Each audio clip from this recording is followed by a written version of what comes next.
Shri Raju P Nair അങ്ങനെ ഏതോ കാലത്ത് പുറത്തുപോയ പാകിസ്ഥാൻ നന്നാവും, അവിടുത്തെ അസീം മുനീർ നന്നാവും, അവിടുത്തെ ഇഷാഖ് എന്ന് വിവരക്കേട് പറയുന്ന വിദേശകാര്യമന്ത്രി നന്നാവും, അത് നമ്മുടെ ഇന്ത്യയോട് ചേരും, അങ്ങനെ നമ്മൾ വിശാലമായ വേറെന്തോ സങ്കല്പമാവും, അവിടെ ഒരു കാവിക്കുടി ഉണ്ടാകും എന്ന് പറഞ്ഞാൽ ഇവിടെ ഇപ്പൊ രാജ്ഭവനിൽ കാണിക്കുന്ന ഈ പറയുന്ന ഭൂപടത്തിന്റെ പിന്നിൽ ത്രിവർണ്ണ പതാക പിടിപ്പിച്ചാൽ ശരിയാവും? ഇല്ല, അത് ഭരണഘടനാ വിരുദ്ധമാണ്. കാരണം നമ്മുടെ രാജ്യത്തിന്റെ ഭൂപടം അല്ലാതെ. അപ്പൊ അങ്ങനെ വിശാല സങ്കല്പം എന്തുകൊണ്ട് അംഗീകരിച്ചുകൂടാ എന്ന ചോദ്യം.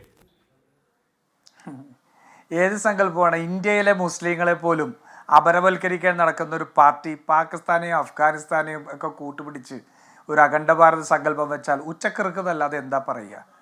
അത്തരത്തിൽ ഉച്ചക്കൃത്ത് കാണിക്കുന്ന ഈ രാജ്യത്തിൻ്റെ ഭൂപടത്തെ തെറ്റായ രീതിയിൽ അവതരിപ്പിക്കുന്നവർക്കെതിരെ ക്രിമിനൽ കേസെടുക്കണം. ഭാരതത്തിൻ്റെ ചിഹ്നങ്ങളെ അപമാനിക്കാനുള്ള കേസെടുക്കുകയാണ് വേണ്ടത്. അതല്ലാതെ ഇന്നത്തെ രാജ്യത്തെ ഒരു സാഹചര്യത്തെയും അതുപോലെ തന്നെ ലോകത്ത് തന്നെ നിൽക്കുന്നൊരു ക്രമത്തെയും ഒക്കെ മറികടന്ന അപ്പുറത്ത് ഇത് വെറുതെ തട്ടിപ്പ് കാണിക്കല്ലേ, ജനങ്ങളെ പറ്റിക്കാനുള്ള തട്ടിപ്പ് കാണിക്കല്ലേ. നോക്കൂ, രാജ്യത്തിൻ്റെതായ ചിഹ്നങ്ങളുണ്ട്. സർക്കാർ പരിപാടികൾ അവതരിക്കുമ്പോൾ ആ രാജ്യത്തിൻ്റെ ചിഹ്നങ്ങളാണ് ഉപയോഗിക്കേണ്ടത്. അതല്ലാതെ ഏതെങ്കിലും രാഷ്ട്രീയ പാർട്ടിയുടെ താല്പര്യം സംരക്ഷിക്കുന്ന രീതിയിൽ ഗവർണറും ഒക്കെ അല്ലെങ്കിൽ ഏതെങ്കിലും ഭരണഘടനാ സ്ഥാപനങ്ങളെയൊക്കെ മാറ്റുന്നത് രാജ്യവിരുദ്ധമാണ്, ദേശദ്രോഹമാണ്, രാഷ്ട്രീയ മര്യാദയില്ലായ്മയാണ്, ഭരണഘടനാ ലംഘനമാണ്. അത് ഉറച്ചു പറയുക തന്നെ വേണം. അത് RSSൻ്റെ കാവ്യവൽക്കരണത്തിൻ്റെയും RSSൻ്റെ ഇത്തരത്തിലുള്ള വൃത്തികേടുമായിട്ട് കേരളത്തെ വന്ന് മലീമസമാക്കാൻ അനുവദിക്കാൻ പാടില്ല. ആ ഗവർണറെ പുറത്തിറങ്ങാൻ അനുവദിക്കാൻ പാടില്ല. അതാണ് വേണ്ടത്.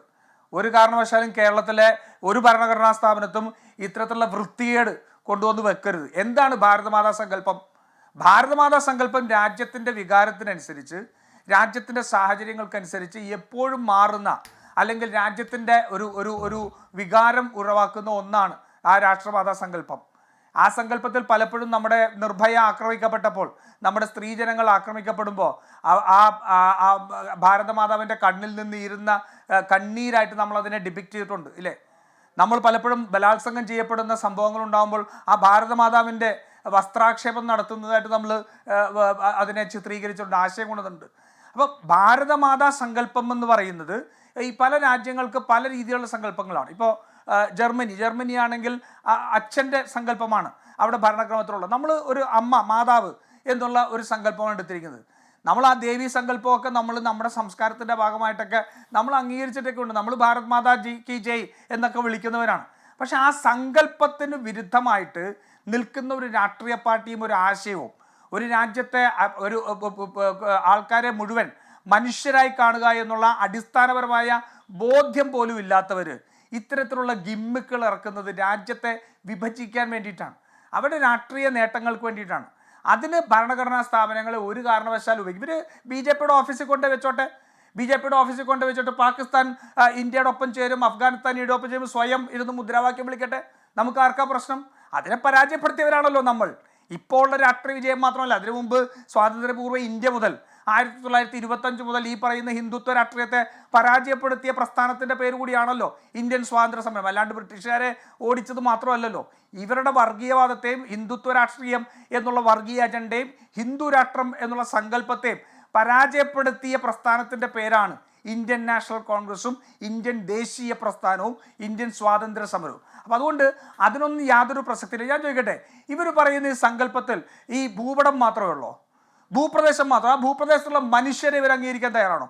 പാകിസ്ഥാനിൽ ഈ പറഞ്ഞ പോലെ പാകിസ്ഥാനെ തീവ്രവാദികളുടെ നാടായി തെമ്മാടി രാജ്യമായിട്ട് ഈ രാജ്യം ഔദ്യോഗികമായി യുണൈറ്റഡ് നേഷൻസിൻ്റെ പ്ലാറ്റ്ഫോമിൽ പോയി പാകിസ്ഥാൻ ഒരു തെമ്മാടി രാഷ്ട്രമാണെന്ന് പറയുന്ന ഒരു രാജ്യത്ത് നിന്നുണ്ട് ആ പാകിസ്ഥാൻ അഖണ്ഡ ഭാരതത്തിൻ്റെ ഭാഗമാകുമെന്ന് പറഞ്ഞാൽ ഉച്ചക്കിറുക്കുന്നല്ലാതെ എന്താ പറയുക? എന്തു പറയും നമ്മൾ ഇതിനെയൊക്കെ? ആരെയാണ് ഈ പറ്റിക്കാൻ ശ്രമിക്കുന്നത്? ആരെയാണ് ഇവർ ഇത്തരത്തിലുള്ള ഇവർക്ക് ഈ കോൺട്രവേഴ്സികൾ ഉണ്ടാക്കാതെ ഇവർക്ക് നിലനിൽക്കാൻ കഴിയില്ല. അതാണ് പ്രശ്നം. BJPയെ സംബന്ധിച്ചോളം വിവാദങ്ങൾ ഉണ്ടാക്കാതെ നിലനിൽക്കാൻ കഴിയില്ല എന്നുള്ള കൃത്യമായ ബോധ്യമുണ്ട്. ഈ ദേശീയത, അതിതീവ്ര ദേശീയതയും അതുപോലെ തന്നെ ഈ പറയുന്ന എന്താ പറയുക ഇസ്ലാം വിരുദ്ധതയും ഒക്കെ കത്തിച്ചെങ്കിൽ മാത്രമേ ഇവർക്ക് നിലനിൽക്കാൻ കഴിയുള്ളൂ. രാവിലെ എഴുന്നേക്കുന്നത് ഇതെങ്ങനെ കത്തിക്കാൻ സാധിക്കും? ഹാഷ്മി ഒന്ന് ആലോചിച്ച് നോക്കൂ. കഴിഞ്ഞ ഇത്രയും കാലത്തെ കേരളത്തിൻ്റെ എവിടെയെങ്കിലും ഒരു ജനകീയ വിഷയത്തിൽ ഇവരെ കണ്ടിട്ടുണ്ടോ? ഏതെങ്കിലും അമ്പലത്തിൽ സ്വയം RSSകാരെ കൊണ്ട് ബീഫ് അറിയിപ്പിച്ചിട്ടും അത് പ്രശ്നം ഉണ്ടാക്കാൻ നടക്കുന്നവരല്ലേ ഇവർ. അപ്പോൾ അതുകൊണ്ട് പ്രശ്നങ്ങൾ ഉണ്ടാക്കുക എന്നുള്ളതിനപ്പുറം ഇവർക്ക് മറ്റൊന്നുമില്ല. ഗവർണർ അവിടെ ഉണ്ടാക്കുന്ന പ്രശ്നം അത് RSSനെ സഹായിക്കാൻ. പക്ഷെ ദൗർഭാഗ്യകരമെന്ന് പറയട്ടെ, കേരളത്തിന്റെ മുഖ്യമന്ത്രിക്ക് ആ RSSകാരനെ തിരിച്ചറിയാൻ കഴിയുന്നില്ല. അതാണ് പ്രശ്നം. നമുക്ക് ആരിഫ് മുഹമ്മദ് ഖാൻ ആണെങ്കിലും രവി ആണെങ്കിലും അതുപോലെയുള്ള RSSന്റെ വളർന്നു വന്നിട്ടുള്ള നേതാക്കന്മാരെ കോൺഗ്രസും ബാക്കി ജനാധിപത്യ സമൂഹം മുഴുവൻ അവർ ഈ രാജ്യത്തിന്റെ ശത്രുക്കളാണ്, ദേശവിരുദ്ധരാണ്, ഈ രാജ്യത്തിന്റെ ഐക്യത്തിന് ഭീഷണിയാണ് എന്നുള്ള കൃത്യമായ ബോധ്യം നമുക്കുണ്ട്. പക്ഷെ ആ രാജ്യത്തിന്റെ നാനാത്വത്തിനെയും ഏകത്വത്തിനെയും ഭീഷണിയായിട്ടുള്ള അർലേക്കറെ പോലെ ഒരാളെ തിരിച്ചറിയാൻ പിണറായി വിജയന് കഴിയാതെ പോയി. തിരിച്ചറിയാൻ കഴിയാതെ പോയതല്ല, അദ്ദേഹത്തിൻ്റെ സ്ഥിതി കൊണ്ട്, അദ്ദേഹം അകപ്പെട്ടിരിക്കുന്ന പ്രശ്നങ്ങൾ കൊണ്ട് അദ്ദേഹം ആ വൃത്തികേടിനെ അംഗീകരിക്കുകയാണ്. അല്ലെങ്കിൽ കേരളത്തിലേക്ക് വരുന്നതിന് 1 മാസമോ 2 മാസം മുമ്പല്ലേ ഇന്ത്യൻ സ്വാതന്ത്ര്യ സമരം ആയുധമെടുത്ത് നേടിയതാണ്, സത്യാഗ്രഹത്തിലൂടെ നേടിയതല്ല എന്ന് ഈ മഹാൻ പ്രസ്താവിച്ചത് ഇല്ലേ? അങ്ങനെ ഇന്ത്യൻ സ്വാതന്ത്ര്യ സമരത്തെയും ഗാന്ധി എന്ന് പറയുന്ന ആശയത്തെ പോലും തള്ളിപ്പറഞ്ഞ ഒരാൾ വന്നപ്പോൾ അദ്ദേഹത്തെ വിളിച്ചുകൂട്ടി അത്താഴ വിരുന്ന് നടത്തുകയും നിർമ്മലാ സീതാരാമനെ കാണുകയും അവസാനം അദ്ദേഹത്തിൻ്റെ മുഖ്യമന്ത്രിയുടെ പിറന്നാളിന് ഭാര്യാസമേതം ഗവർണർ എത്തി ഉപഹാരങ്ങൾ കൈമാറുകയും ഒക്കെ ചെയ്യുന്നൊക്കെ നമ്മൾ കണ്ടല്ലേ. ഞങ്ങളെ സംബന്ധിച്ച് കൃത്യമായ രാഷ്ട്രീയ മാറുന്നതാണ് കേരളത്തിന്റെ പ്രശ്നം.